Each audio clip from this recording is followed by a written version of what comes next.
जैसा कि last episode में हमने देखा कि टैंग शैन और बाकी कुछ स्टूडेंट्स को श्रेक स्कूल के अंदर एडमिशन मिल गया है और अब वहां अंदर जाने पर उन्हें एक सॉसेज की दुकान दिखती है। जीवू का सॉसेज खाने का मन है, जिसकी वजह से वो तुरंत टैंग शैन से उसके लिए सॉसेज लाने के लिए कहती है और टैंग शैन उसके लिए सॉसेज खरीद कर लाने लगता है। वहाँ जब टैंग शैन उसको अंकल कहकर पुकारता है तो सॉसेज बेचने वाले आदमी को बुरा लगता है, क्योंकि वो असल में कोई अंकल नहीं बल्कि उनकी तरह ही एक स्टूडेंट है जो यहाँ सॉसेज बेचता है। ये सुनकर टैंग शैंग को बहुत अजीब लगता है और तभी वहाँ फिर मिस्टर धाई भी आ जाते हैं, जो अंकल सॉसेज को बहुत डांटते हैं क्योंकि यहाँ पर ये बेचना मना था। टैंग शैंग पूछता है कि आखिर क्यों ये बेचना मना है, इसमें खराबी क्या है, जिस पर मिस्टर धाई बताते हैं कि ये सॉसेज इसकी स्पिरिट सोल से बनी है। इसकी स्पिरिट सोल फूड के ऊपर है, जिस वजह से ये अपनी बॉडी फ्लूइड्स को यूज करके सॉसेज बनाता है। अब ये सुनकर टैंग शैंग को उल्टी आने लगती है और वो उसके सॉसेज वापस कर देता है। मिस्टर धाई इस सिचुएशन पर बहुत हंसता है। अंकल सॉसेज के कई सारे नाम हैं, लेकिन हम इनको ऑस्कर कहकर पुकारेंगे।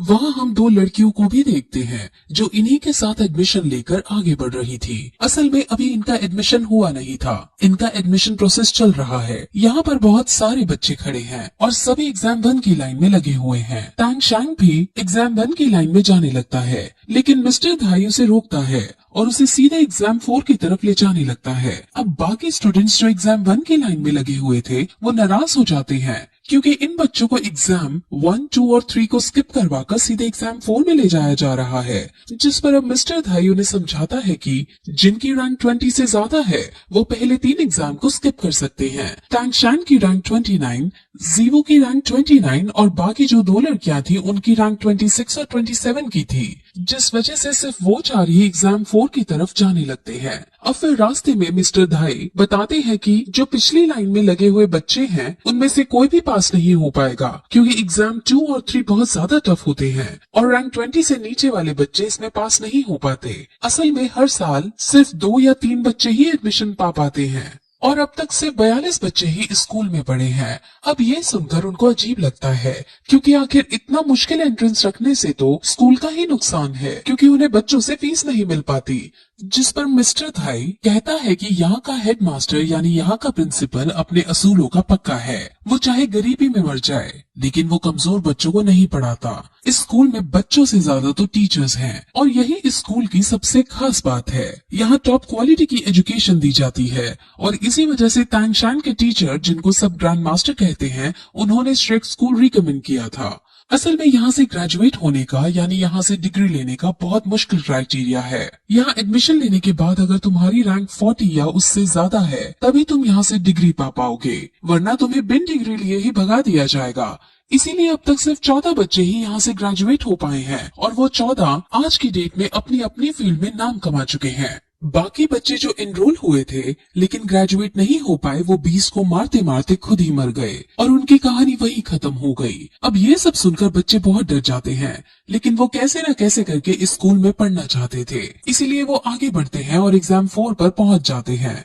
एग्जाम 4 के लिए वहाँ वाइस प्रिंसिपल खड़ा था और वाइस प्रिंसिपल बहुत खतरनाक और एरोगेंट नेचर का था। उसके अंदर दया नाम की कोई चीज नहीं थी। वो उन चारों को देखने के बाद उनसे कहता है कि अगर तुम यहाँ एडमिशन लेना चाहते हो तो तुम चारों एक साथ मुझ पर अटैक करो और मैं तुम पर अटैक करूंगा। अगर तुम जीते तो तुम्हें एडमिशन मिल जाएगा और अगर मैं जीता तो तुम सबको यहाँ से जाना पड़ेगा। इस टीचर का नाम मास्टर जाहू है और ये 76 रैंक पर है। मिस्टर धाई अब इसके बारे में उन्हें सब बताता है कि ये बहुत शक्तिशाली इंसान है और ये इतना शक्तिशाली है कि अगर उसके सामने 40 सैनिक हथियारों के साथ एक साथ हमला कर दे तब भी इसका कुछ नहीं उखाड़ पाएंगे। इनकी स्पिरिट सोल सुप्रीम बियर की है और क्योंकि ये इतना शक्तिशाली है इन्हें कई लोग अकाला भी कहते हैं। अब अकाल नाम सुनकर सब हैरान हो जाते हैं, क्योंकि उन सभी ने अकाल नाम सुन रखा था और अकाला बहुत ज्यादा शक्तिशाली योद्धा है। अब मिस्टर धाई इनको हराने का तरीका उन्हें बताता है कि स्पीड इनकी कमजोरी है, इसलिए तुम चारों को स्पीड का यूज करते हुए इनको हराना होगा। अब फिर इनको आधा घंटा दिया जाता है जिसमें उन्हें अपनी प्लानिंग करनी थी कि कैसे ये मास्टर झाओ को हरा सकते हैं। अब वहाँ वो दोनों लड़कियां अपना इंट्रोडक्शन देती हैं, जिसमें से जिसने ब्लू कपड़े पहन रखे हैं वो रैंक 26 की है और वो किबाओ एम्बर की ट्राइब से है। इसकी स्पिरिट सोल एक टूल टाइप की है, जिस वजह से ये लड़की बहुत ज्यादा शक्तिशाली है। अब इसकी पावर का यूज करके वो सब अपनी अपनी स्पीड 30% बढ़ा सकते थे, जिस वजह से सब बहुत खुश होते हैं। इस लड़की का नाम निंग रोंग रोंग है। काले कपड़े वाली लड़की बहुत बहुत शक्तिशाली है और उसका नाम जूजू क्विंग है और उसके स्पिरिट सोल कैट की है। अब तांग शैंग उन सभी का लीडर बनकर उनको पोजीशंस देता है और आधे घंटे हो जाने के बाद वो तांग शैंग के कहे अनुसार उस पर अटैक करने लगते हैं। वो सब बच्चे अपने अपने स्पिरिट सोल का यूज करते हुए और तांग शैंग अपनी स्पिरिट रिंग का यूज करते हुए मिस्टर जाओ पर अटैक करता है, लेकिन मिस्टर जाओ बिना स्पिरिट सोल का यूज किए उन सबको रोक देता है और उन सबको पीटने लगता है। मिस्टर जाओ इन बच्चों को पीट पीट कर बहुत मजे ले रहे होते हैं और बच्चे उनसे हार रहे होते हैं। अब तांग शैंग को गुस्सा आ जाता है और वो अब स्पिरिट रिंग का यूज करते हुए उसे बांधने की कोशिश करता है और उस पर पॉइजन भी छोड़ता है और अब इससे मिस्टर जाओ को थोड़ी दिक्कत होती है, लेकिन अब उसे पता चल जाता है कि उसे इस लड़के से लड़ने में अब बहुत मजा आने वाला है। वो भी अब अपनी स्पिरिट सोल का यूज करता है और उस पर अटैक करता है और उनकी फाइट फिर से होने लगती है, लेकिन इस बार स्पिरिट सोल का यूज करते हुए वो सबको हरा देता है और जीवू को बेहोश कर देता है। अब जीवू को बेहोश देख तांग शैंग को बहुत ज्यादा गुस्सा आ जाता है और वो अब कुछ और ना सोचते हुए सीधे मिस्टर जाओ के पास जाता है और कहता है कि अब ये मैच बंद करो, अब सिर्फ तुम्हारी और मेरी लड़ाई है और हम फिर से शुरू करेंगे। अगर मैं जीता तो तुम्हें एडमिशन देना पड़ेगा। मिस्टर जाओ मान जाता है और अब इस बार तांग शैंग हिडन वेपन्स का खुले तौर पर यूज करता है और एक साथ कई दिशाओं से उस पर हिडन वेपन से अटैक करता है। ये हिडन वेपन्स उसके लिए नए थे, जिस वजह से मिस्टर जाओ इन हिडन वेपन से नहीं बच पाता। कई सारे हिडन वेपन्स उसे लग जाते हैं, लेकिन फिर भी वो क्योंकि 76 रैंक पर था इसीलिए वो उन सब को निकालने में कामयाब हो जाता है और हंसने लगता है। लेकिन फिर तांग शैंग भी स्माइल पास करता है। यहाँ से हमें ये पता चलता है कि हिडन वेपन्स के अंदर पॉइजन लगा था, जिस वजह से मिस्टर जाओ पॉइजन से अफेक्ट होकर कमजोर होने लगता है और अब मैच को खत्म करने के लिए तांग शैंग अपना हैमर उस पर देकर मारता है। अब इस अटैक से वो भी घायल हो जाता है, लेकिन मिस्टर जाओ भी अब लड़ने की पोजीशन में नहीं होता और मिस्टर धाई अब तांग शैंग को विनर घोषित कर देता है। मिस्टर जाओ अब बहुत उदास होता है क्योंकि वो एक 13 साल के बच्चे से हार गया है। अब फिर वहाँ ऑस्कर भी आ जाता है और वो अपनी हीलिंग सॉसेज मिस्टर जाओ को देता है और मिस्टर जाओ अपने एरोगेंट बिहेवियर के साथ वहाँ से दुखी होकर चले जाते हैं। वहीं ऑस्कर जब निंग रोंग रोंग को देखता है तो उसका उस पर दिल आ जाता है और वो उससे फ्लर्ट भी करने की कोशिश करता है, लेकिन मिस्टर धाई लड़कियों को अपने साथ लेकर वहाँ से चला जाता है और इससे ऑस्कर जल भुन जाता है। वहीं रात को मिस्टर जाओ अपने ऑफिस में बैठा होता है और आज के मैच के बारे में ही सोच रहा होता है कि तभी उसे अपने आसपास किसी ताकतवर इंसान के खड़े होने का आभास होता है। वो तुरंत बाहर जंगल में जाकर चेक करता है और वहाँ से अपनी स्पिरिट सोल को बाहर निकालते हुए देखने की कोशिश करता है कि आखिर कौन है जो यहाँ पर बिना पूछे आ गया है। वहाँ तभी एक मास्क मैन आता है और वो अकाला कहकर उसे संबोधित करता है। वो मास्क मैन और कोई नहीं बल्कि तांग शैंग का पिता तांग हाउ है। तांग हाउ के आसपास लाल कलर की रोशनी और एक बड़ा सा हैमर है और तांग हाउ बहुत ज्यादा शक्तिशाली है। इसकी रैंक 90 से भी ज्यादा है और ये बात मास्टर जाओ को पता चल जाती है। असल में तांग हाउ इस टीचर को सजा देने के लिए आया था क्योंकि आज सुबह इसने बच्चों के साथ अच्छा व्यवहार नहीं किया था। मिस्टर जाओ इनके सामने भीगी बिल्ली बन जाता है, लेकिन तांग हाउ बहुत गुस्से में है और वो उसे पीटना चाहता है। तभी वहाँ पर श्रेक स्कूल का डीन भी आ जाता है और वो क्योंकि डीन है इसलिए वो बहुत ज्यादा शक्तिशाली है। वो अपने वाइस प्रिंसिपल को ऐसे पीटता नहीं छोड़ सकता था, लेकिन जब वो सामने टैंग हाउ को देखता है तो वो समझ जाता है कि हम दोनों मिलकर भी इसका सामना नहीं कर पाएंगे और अगर मैंने इस लड़ाई में कूदने की कोशिश की तो मैं भी मारा जाऊंगा। यहाँ से अब हमें टैंग हाउ की शक्तियों का अच्छे से पता चल जाता है। टैंग हाउ की अपनी पूरी एक बैक स्टोरी है जो आपको बहुत शॉक करने वाली है और वो हमें अब आगे पता चलेगी। अब टैंग हाउ सीधे उस पर अटैक करने की कोशिश करता है और उसको उसकी ही भाषा में कहता है कि तुम्हारे पास आधा घंटा है और तुम्हें आधे घंटे तक मुझे डिफेंस करना है। आधे घंटे बाद मैं खुद चला जाऊंगा। अब मिस्टर जाओ डरते डरते अपनी स्पिरिट सोल का यूज करते हुए उस पर अटैक करता है, लेकिन टैंग हाउ बिना स्पिरिट सोल का यूज किए उसके अटैक को रोकता है और उसको पीटता है और तबीयत से पीट लेने के बाद वो उनसे अलविदा लेकर वहाँ से चला जाता है। अब सुबह बेटे ने मिस्टर जाओ को कूट दिया और रात को बाप ने, और अब इस सब से मिस्टर जाओ बहुत ज्यादा दुखी हो जाता है। हालांकि उन्हें ये नहीं पता चला था कि तांग शैंग इसका बेटा है।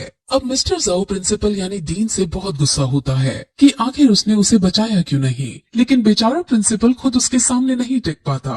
वहीं अब अगली सुबह टैंग शैन की आंखें खुलती हैं और वो अपने आप को एक कमरे के अंदर ऑस्कर के पास पाता है। ऑस्कर उसे जगा हुआ पाकर उसे नाश्ता देता है और उसे फिर अपने बारे में बताता है कि वो ऑस्कर है और उसकी रैंक 29 है। वो फिर उससे जीवू के बारे में पूछता है और उनको देखते ही समझ आ रहा होता है कि जीवू टैंग शैंग को पसंद करती है, लेकिन टैंग शैंग ही ये बात नहीं समझ पाता। उन दोनों में जीवू को लेकर बात भी होती है, लेकिन टैंग शैंग अब भी सिर्फ इतना कहता है कि वो सिर्फ मेरी एक दोस्त है। अब फिर टैंग शैंग उस ग्राउंड में जाता है जहाँ उसने कल मिस्टर जाओ से मैच किया था और वहाँ जमीन में गड़े हुए अपने सारे हिडन वेपन्स उठाता है और साथ ही साथ उसे ये भी समझ आ जाता है कि उसे मिस्टर जाओ जैसे ताकतवर योद्धा से लड़ने के लिए और भी हिडन वेपन्स बनाने होंगे और उसे और भी हार्ड ट्रेनिंग करनी होगी। अब फिर थोड़ी देर बाद वापस अपने रूम में जाता है और वहाँ वो ऑस्कर को बेड पर लेटे हुए देखता है। वो उसे बाहर ट्रेनिंग पर चलने को कहता है, लेकिन ऑस्कर मना कर देता है और उसे समझाता है कि मेरी सोल स्पिरिट फूड वाली है, जिस वजह से मुझे तुम जैसी हार्ड ट्रेनिंग नहीं करनी है। और फिर टैंग शैंग जीवू के पास जाता है और वो उससे माफी मांगता है कि कल वो उसे नहीं बचा पाया, लेकिन जीवू उसको टोकते हुए कहती है कि इसमें उसकी कोई गलती नहीं, वो टीचर थे ही इतने शक्तिशाली कि वो हराए नहीं जा सकते थे। वो दोनों फिर और भी बातें करते हैं और यहाँ के डीन के बारे में सोचते हैं कि आखिर जब वाइस प्रिंसिपल इतना शक्तिशाली है तो प्रिंसिपल कितना शक्तिशाली होगा। अब फिर वो दोनों बाहर घूमने निकलते हैं और उन्हें एक मोटा बच्चा दिखाई देता है जो अपनी गर्लफ्रेंड से लड़ रहा था। उसकी गर्लफ्रेंड उसे ब्रेकअप करना चाहती थी, लेकिन वो जबरदस्ती उसका हाथ पकड़कर उसे अपने पास खींच रहा था। और वहीं जब वो जीवू को देखता है तो वो जीवू के साथ भी फ्लर्टिंग वे में बदतमीजी से बात करने लगता है, जिससे जीवू को गुस्सा आ जाता है और वो तुरंत उसे लड़ने को आगे बढ़ती है। अब वहाँ टैंग शैंग आता है और मोटे लड़के से इस लड़की को छोड़ देने को कहता है, लेकिन मोटा लड़का नहीं मानता। अब टैंग शैंग और मोटा लड़का फाइट शुरू करते हैं और मोटा लड़का टैंग शैंग के हर वार से बच जाता है, यानी मोटा लड़का बहुत शक्तिशाली है। मोटा लड़का फिर अपनी स्पिरिट सोल को यूज करता है जो कि एक बीस्ट टाइप की थी और वो फिनिक्स थी। Phoenix spirit soul beast type में सबसे शक्तिशाली होती है और वो उड़ने के साथ साथ भी फेंक सकती है। अब ये देखकर जीवू और टैंग शैंग बहुत शॉक होते हैं क्योंकि इतने मोटे लड़के के पास इतनी पावरफुल स्पिरिट सोल थी, लेकिन अब टैंग शैंग अपनी भी स्पिरिट सोल का यूज करता है, लेकिन वो उससे बच जाता है क्योंकि टैंग शैंग की स्पिरिट सोल एक प्लांट टाइप की थी और प्लांट हमेशा आग से डरता है, जिस वजह से अब जीवू उससे लड़ने जाती है। हालांकि जीवू पर भी वो भारी पड़ता है, लेकिन जीवू क्योंकि एक लड़की थी जिस वजह से वो उसकी सुंदरता से अट्रैक्ट होकर थोड़ा बहक जाता है और फिर जीवू को उसको हराने का मौका मिल जाता है और वो तुरंत उस पर अटैक करके उसे गिरा देती है।